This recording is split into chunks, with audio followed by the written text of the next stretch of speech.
சிறு குறு விவசாயிகளுக்கான கடன், விவசாய கூட்டுறவு கடனை தள்ளுபடி கொஞ்சம் செய்வதாக அறிவித்திருக்கிறார்கள். வேளாண் குடிமக்களுடைய உழைப்பை நாம பார்க்க வேண்டும். வெயில்ல யாருமே வெளியில போக மாட்டாங்க. ஆனா வேளாண் குடிமக்கள் மட்டும்தான் வெயிலே வேலை செய்வாங்க. கடின உழைப்ப அந்த வெயில்ல தான் நம்ம காப்பாத்தி ஆகணும். இப்ப சூப்பர் எல்னினோ வரப்போகுது. அந்த சூப்பர் எல்னினோனா கடுமையான வறட்சி. அதுக்கு நம்ம தயாரா இருக்கணும். இன்னும் எவ்வளவு கடன் வாங்குவாங்களோ அவங்க தெரியாது. நம்ம விவசாயிங்க எங்க இருக்காங்க தெரியுங்களா? 100 அடி ஆழத்து பள்ளத்துல இருக்கிறாங்க. 100 அடி ஆழ பள்ளம் கடன் சுமையில. ஆனா நீங்க நம்முடைய தமிழக அரசாங்கம் இன்னைக்கு அவங்க 50 அடி ஆழ கயிறு தான் கொடுத்திருக்கீங்க. எப்படி வெளியில வருவாங்க?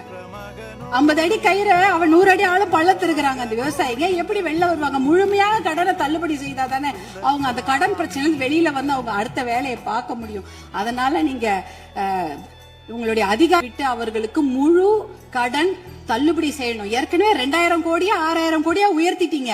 இன்னும் ஒரு 18,000 கோடியா அந்த கடன் தள்ளுபடி, கூட்டுறவு கடன்களை மட்டும் தள்ளுபடி செய்யுங்க. ஏன்னா ஏற்கனவே அவங்க 1 வருஷத்துக்கு தான் தள்ளுபடி செய்திருக்கிறீங்க. அதற்கு முன்னால ஒரு 2 வருஷம் கடன் அவங்க வாங்கி வச்சிருக்கிறாங்க.